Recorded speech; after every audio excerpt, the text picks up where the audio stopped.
Aries, Sun, Moon, and Rising, welcome to your November 2025 horoscope. I'm Sarah at Life with Training Wheels, where I utilize Western Tropical Zodiac Astrology, whole sign house system, and other tools to help guide you on your journey of self-discovery and self-empowerment. My goal is to help you realize that life really is a choose-your-own adventure. You have more control over your life and your thoughts than you think you do, and we really do make this world our reality. One of my favorite quotes is, "Wherever you go, there you are." So if you keep finding yourself in certain situations, good or bad, it may be a time to look into the mirror. If that sounds like something you want to stick around for, a vibe that you can vibe with, then I encourage you to stick around. If this is your first time finding me, thank you for joining me, and I hope you'll stay. If you are returning, thank you so much for returning.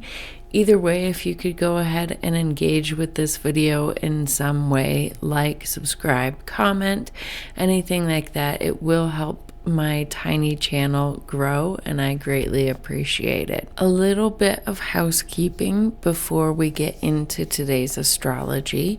I do have a Your First Astrology course going on right now. It's a 6-week course. I've only emailed out the first course, or the first week's module, and that module is about just learning how to pull up your natal chart, as well as I walk through several tools, several different free websites and an app that I use on my phone as an astrologer, and what I get out of it. Then the other weeks are going to be talking about, how the astrology wheel is set up, what all the little glyphs mean. We're going to look at houses, signs, planets, how to put them all together and read them together, and then look at your rising, moon and sun sign.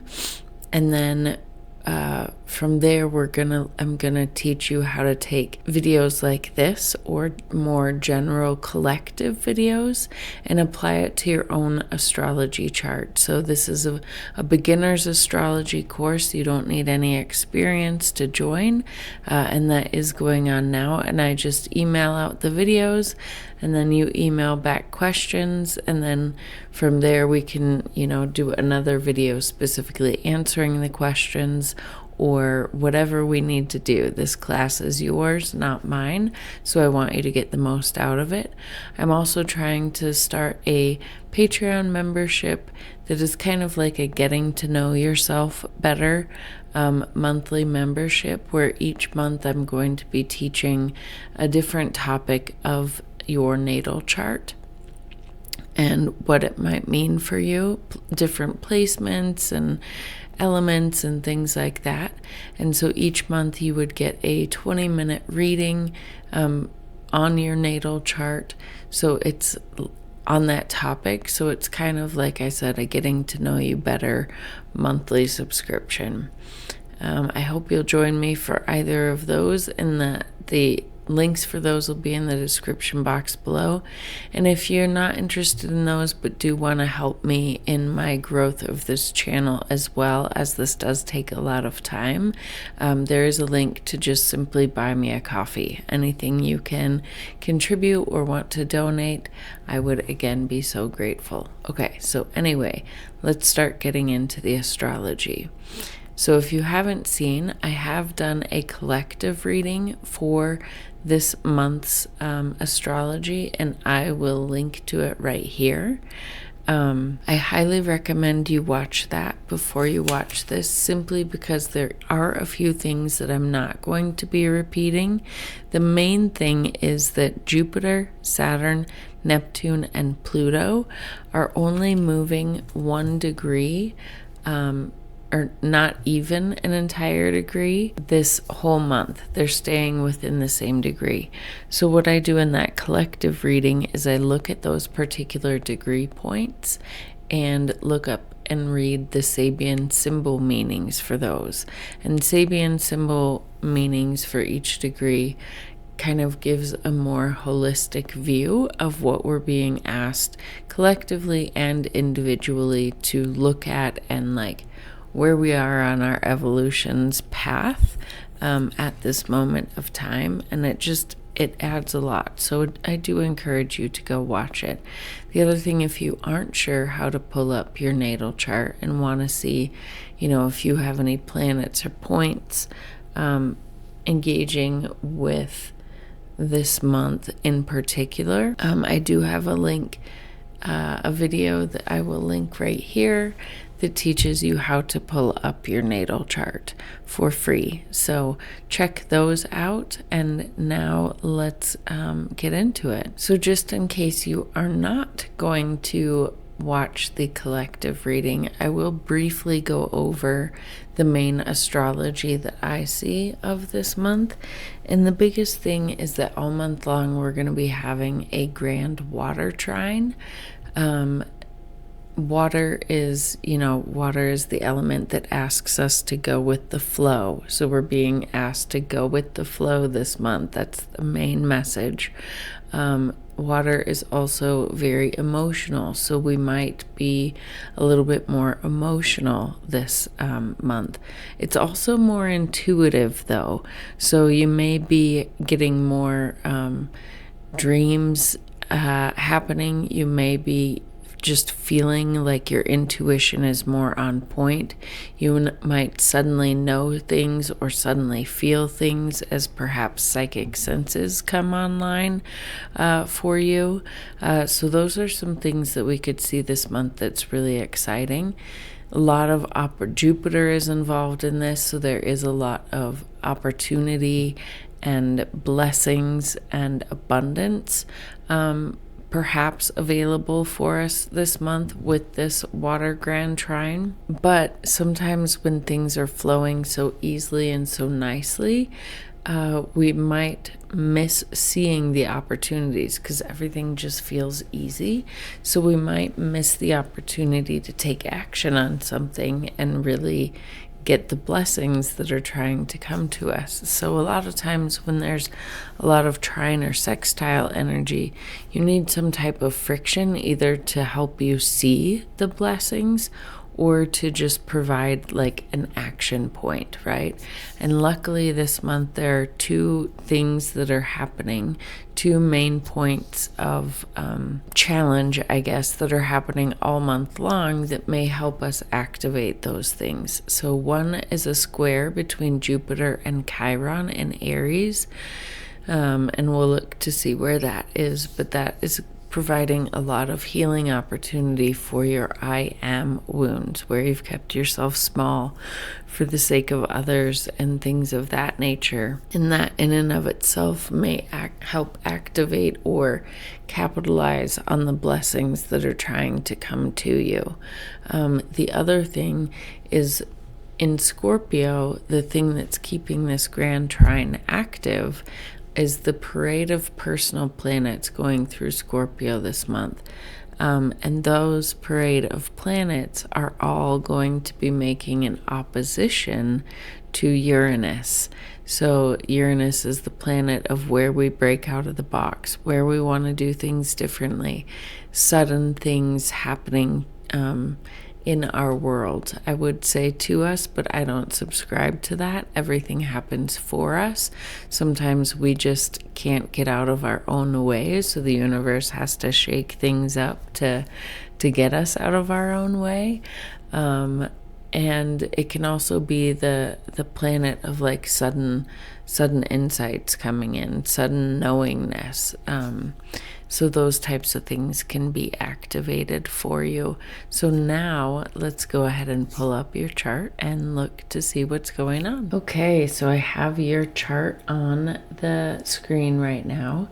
So if we look to see where the water signs are, where this is going to be hitting you this month, we see that we have Pisces in your 12th house, Cancer is in your 4th house, and Scorpio is in your 8th house. So overall, this is going to be a very internally emotional, transformative month for you, where you're probably going to be feeling most of this on an internal level. These are all kind of internal, very deep houses.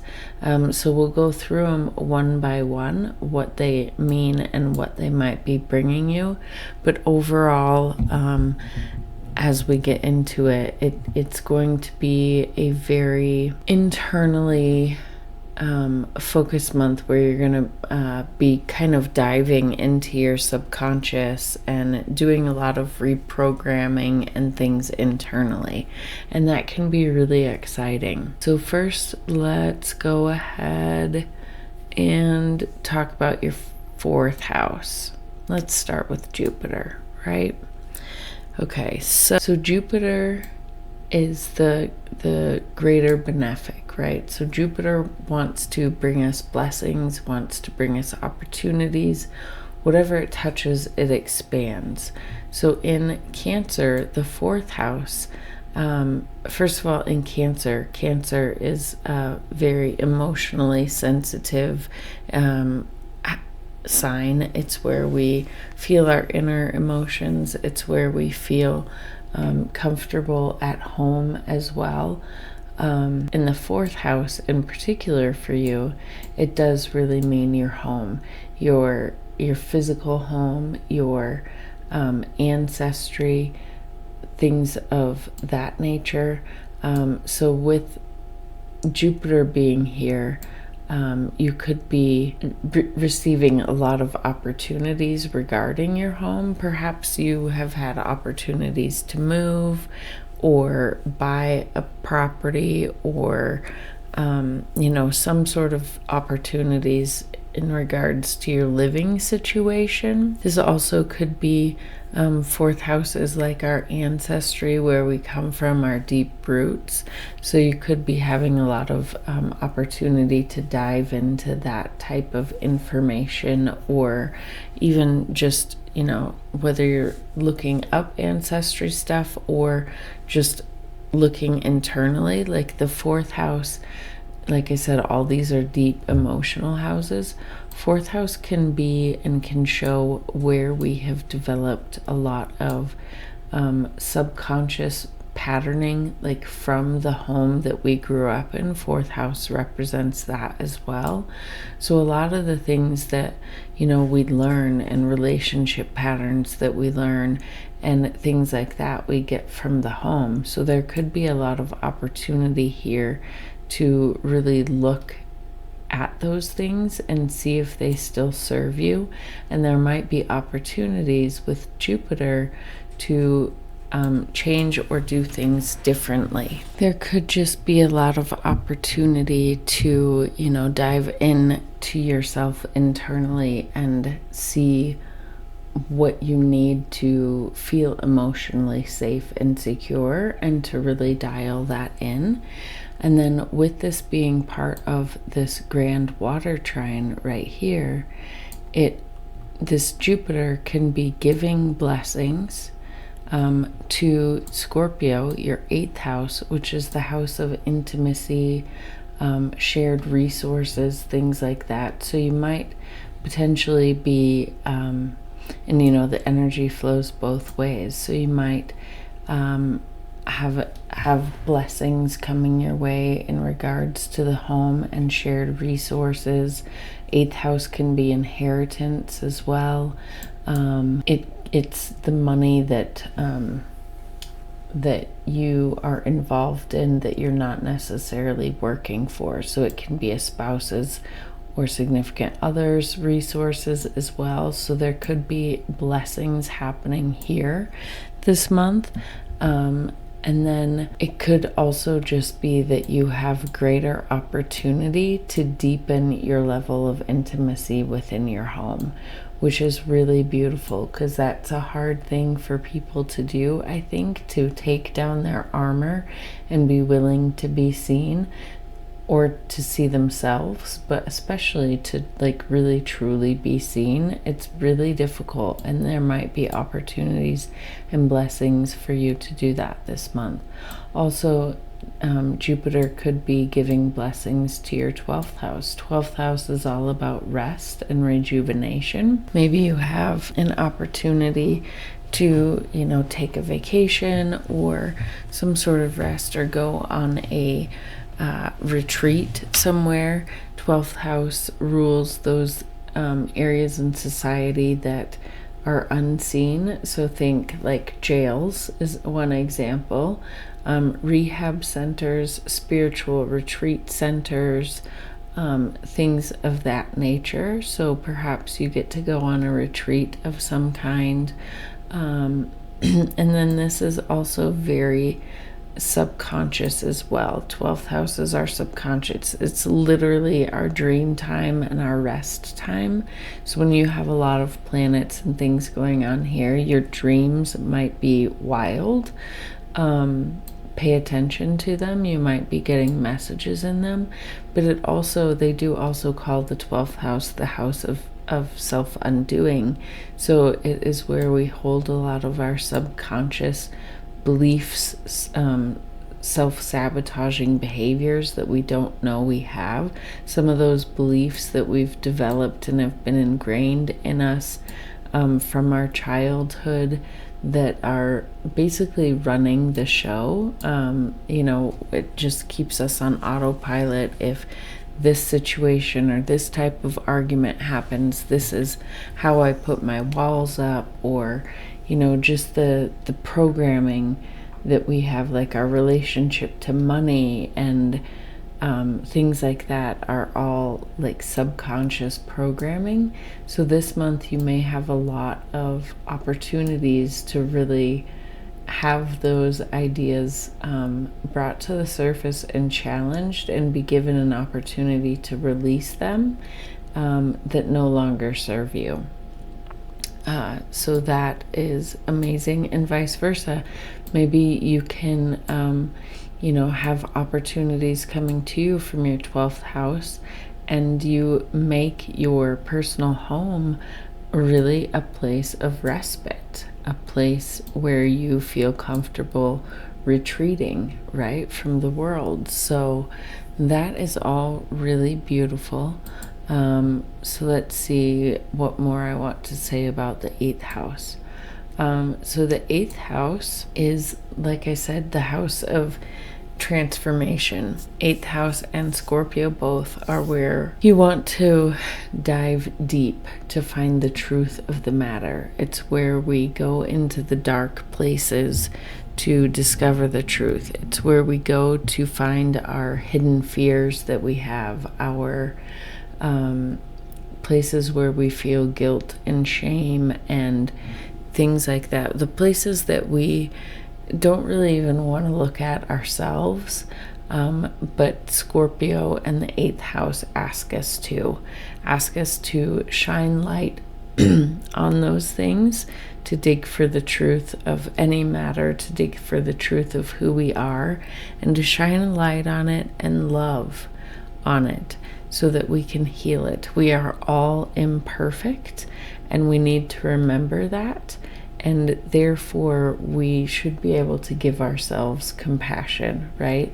And then once we're able to do that for ourselves, we can more easily do that for others. This is the house of intimacy too, right? Sex, intimacy, things like that. So there could be a lot of opportunity for that type of relationship this month, as there's a lot of activity in Scorpio, it being Scorpio season and all. So this could be a very sexually oriented month for you, or it could just be that you have a lot of opportunity for deepening any intimacy that you have on any level. As well as opportunity for, those shared resources. Maybe you're opening a bank account up or something with a significant other, something like that. But the opportunities in the energy coming to this 8th house could be coming from your home, or from your subconscious patterning, right? Maybe you're digging for the truth, and it is kind of bringing these subconscious patterns up as you dig for the truth, and you're finally able to be set free of them. But like I said, there is the parade of planets coming through here that's going to be keeping this grand trine active.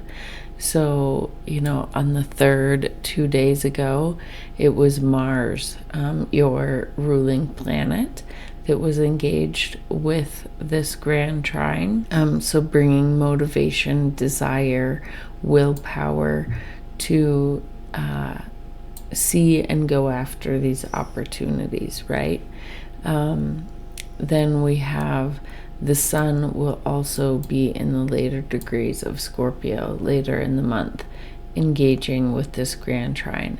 Mercury will be moving retrograde back into Scorpio and activating this grand trine. And then Venus will also be making it to the final degrees of Scorpio as well, activating this grand trine. So it's really Scorpio that's keeping it alive. And as each of these personal planets parade through, they'll bring a little bit different flair to the opportunities that are being presented, right? And to just the energy that's flowing through, right? Mars either could be, it could be a little bit more emotional, as Mars can be emotional, but it's also bringing that willpower and desire, that willpower to dive deep and find the truth of the matter. The sun will highlight things and shine bright lights on things. Venus will bring perhaps financial opportunities and just compassion and love. Mercury, when it retrogrades back, will bring perhaps psychic abilities, sudden insights, but also it being retrograde, it might bring some mindset shifts that are needed. So that is what is going on in Scorpio. And then in the 12th house, this is where you've been learning lessons from Saturn over the last 2.5 years. And Neptune for about 14 years. So sometimes the outer planets we don't feel as much because it's a much slower journey. I'm sure if you look over the last 14 years since 2011, you can see some lessons that you've gone through in your 12th house, but you will have more intimately, I guess, felt Saturn here over the last 2.5 years. So these two planets are being activated in this grand. So let's focus on Saturn for a second, because Saturn is boundaries, restrictions. It can be where we're told no, but it also, so a lot of people don't really like Saturn, but it's beautiful also because it represents our boundaries, right? We need to have boundaries, and wherever Pisces is in our chart, we tend not to have boundaries. So in your 12th house, this could mean that you lack boundaries around rest. You might be somebody who feels guilty for resting, who just doesn't know how to protect your rest and rejuvenation, or if we look to self-sabotaging behaviors and things like that, maybe you lack some boundaries there. As an Aries person, you are most likely very headstrong and are fine doing things your own way, but perhaps there are times when you get caught up in following others or not doing what's best for yourself because of the lack of boundaries regarding self-sabotaging behavior, right? Aries can be too impulsive. This can be self-sabotaging behavior. So to learn, maybe the last 2.5 years has been learning to put up some more boundaries in this area of your life, whether it's self-sabotaging behaviors, subconscious patterning that's coming to your awareness, or just taking the time to rest when you need it and not being so go, go, go. So that could be something. And Saturn is going to be turning direct later in the month.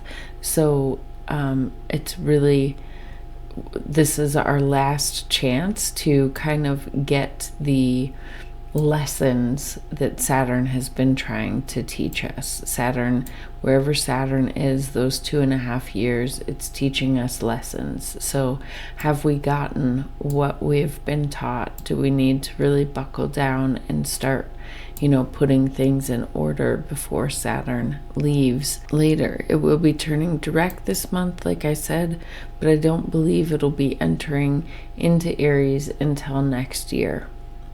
Then let's talk about Neptune. So Neptune is at home in Pisces, making this even more of a connection to your dream time. Like, I really imagine that a lot of you have been having a lot of dreams over the last 11 years. Like, once this moves into Aries, your dream time might settle down. But so, especially with this water grand trine, you might be receiving a lot of messages in your dreams. But Neptune is also where we have been deceived, where we can be deceived. It can be where we see things with too many rose-colored glasses, where we deceive ourselves. It can be on the collective level, where propaganda gets us and things like that. So with the combination, but it's also where we dream our best life possible into existence. So you've been doing a lot of that. And what Saturn brings to it is structure. Like, okay, we're dreaming this big thing. How do we make it a reality? I have these subconscious patterns that are not serving me well. I dream of not having them and being this type of person. Okay, well, Saturn wants to help make that a reality. And then vice versa. Neptune can dissolve boundaries that Saturn has that maybe you don't need. Maybe some of your subconscious programming is especially as a fire sign, being too quick to be defensive, being too impulsive, being too, just expecting certain things out of a situation and immediately acting without taking a pause, right? So Neptune can help, or having too many walls up because of past experiences and stuff, and Neptune can help dissolve those. Like I said, you might be building your home to be more of a restful place, or you might be willing to be more intimate and things like that, and vice versa. This energy can flow this way as well. So that's really beautiful, but it is going to be a very internally focused, internally charged month for you. And this being all these emotional and psychological houses as well, you really could have a lot of potentially psychic abilities coming online, or intuition, so it's a good month to really pay attention to your gut instincts, or just if you feel like you suddenly know something, trust it. So then I also talked about how when there's this much energy that's flowing so nicely, it can be hard to see the opportunities that are coming your way. So we need a little bit of friction to activate it, right? So we have Jupiter here in a square to Chiron in your house all month long. So like I said, Chiron is the wounded I am energy. It's where you may have, kept yourself small for the sake of others, felt like you weren't seen or heard or things like that. And we've been working on healing those types of wounds. And Jupiter, although squares typically bring tension, Jupiter generally, even if there is tension with a Jupiter square, it's bringing opportunities and blessings. So that is a way, to activate this energy, you might need to go into that wounding, or perhaps this wounding is helping you see opportunities within your home, within your intimacy with others, and within your own rest and subconscious programming. Like these wounds that you have, maybe you're realizing that you were more in control of developing these wounds than maybe you thought, right? Like, and maybe the healing opportunity is realizing that and realizing, well, I didn't have to give up parts of myself. I chose to, and now I'm choosing not to, right? Those type of things. So that can be an activation point. The other activation point is this parade of planets going through here, making a pretty continuous opposition to Uranus. So this is the planet of instability, sudden insight, sudden downloads, technology, revolution, things like that, where we want to step out of the box and do things differently. So this month is going to be very unpredictable in nature all month long with all these oppositions. So expect the unexpected all month long, but this can really be where the opportunities are presenting themselves to you, and if you take them, then you'll have this beautiful flowing energy to support you, right? But it can be a little bit destabilizing. So and oppositions in general are asking us to balance. Squares are asking us to make a choice, make a move, make a decision. Oppositions they can be doing that, but they're more asking you to just check to see if you're remaining balanced between your inner world, the 8th house, you're diving deep, your transformation. Make sure that you're not and shared resources. Make sure that you're not forgetting about your neighborhood, your community as you're diving into yourself, your communication with others. 3rd house is all about communication. Uranus is going to retrograde back into Taurus, so then these oppositions will be more your finances versus others, your value system versus others. Can you make space for both, right? Holding space in the 8th house of intimacy is about being able to maintain your own value system and allow another to have theirs, right? To see them at their truth, but maintain your values and your kind of bubble, I guess. And then let's just get into some of the movements, because there is a lot happening this month. So yesterday on the 4th, Mars moved into Sagittarius. So your ruler moved into Sagittarius in your 9th house. So you're going to be really focused on 9th house themes and really motivated there. And that is can be teaching, can be higher education. 9th house overall represents our belief systems, whether that's religious, political, like all of our belief systems it represents. It also represents foreign travel, foreign places, foreign people. So those could be things that are really, top of your mind and things that you're focused on.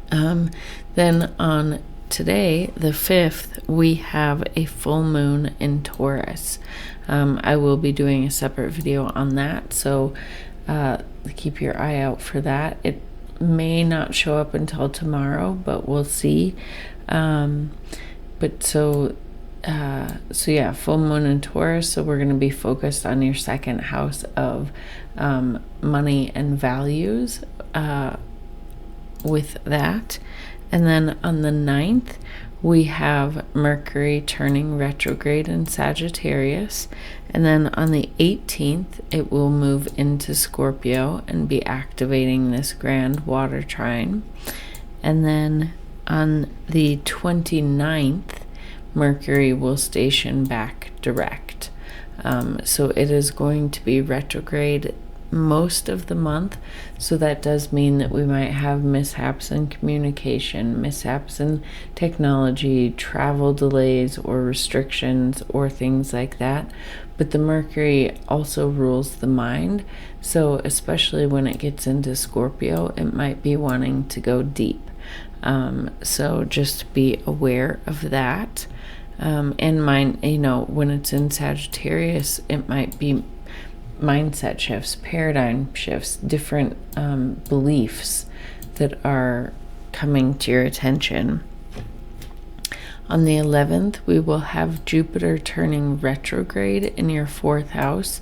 And when Jupiter turns retrograde, it can sometimes bring back opportunities that we missed and bring them back around for us to see if we want to engage with them this time around. Since retrogrades bring the energy more internally, it could also just bring us to be more internally aware of our blessings, of our abundance, of our opportunities, and give us a chance to be more grateful, have an attitude of gratitude.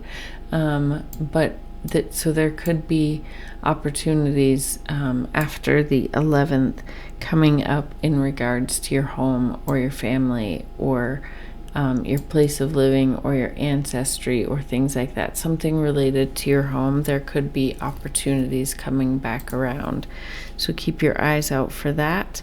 And then on the 19th, we will have a new moon in Scorpio activating this grand water trine. So at the end of the month, there will be, or middle of the month, I guess, there will be a lot of opportunities for new things in your 8th house. And then on the 27th, Saturn will turn direct. And like I was talking about, Saturn gets a bad rap, but I think it's really beautiful that Saturn is the first of the outer planets turning direct because,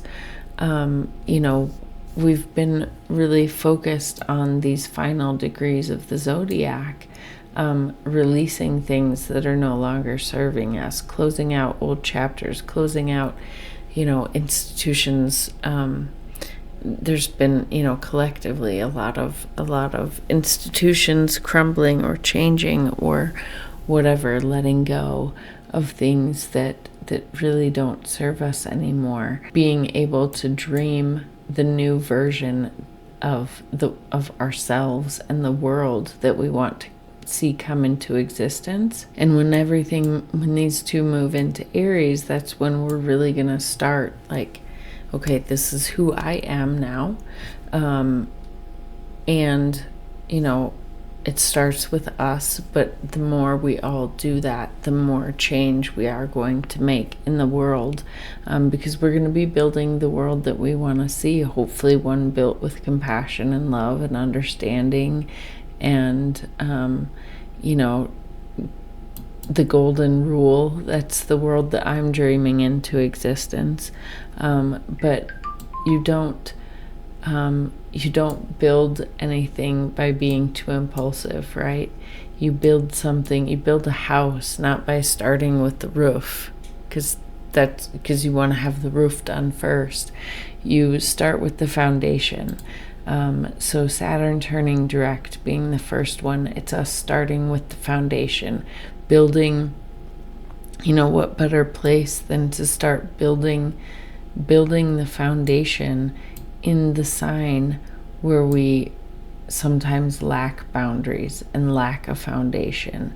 So it's beautiful to start there. So I just find that beautifully fascinating. So that is it for November astrology for Aries rising. So give me a comment below with how you're feeling this energy. And, if you're already feeling it very emotionally, if you feel that internal process going on, if you're feeling any of the Uranus energy of unpredictability and things like that.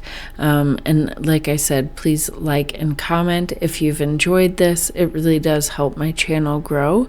And also, just in case you didn't know, I have been this last month posting either daily shorts of the daily astrology, or if it's a bigger day, the videos do end up being a little bit longer, but I try to keep them to the short level. So you can see the daily astrology there and just get a little snippet. It is for the collective, not sign specific, but you can check that out and engage with those videos as well. Other than that, I hope to see you here for next month's monthly reading. Have a wonderful month and let me know how it goes.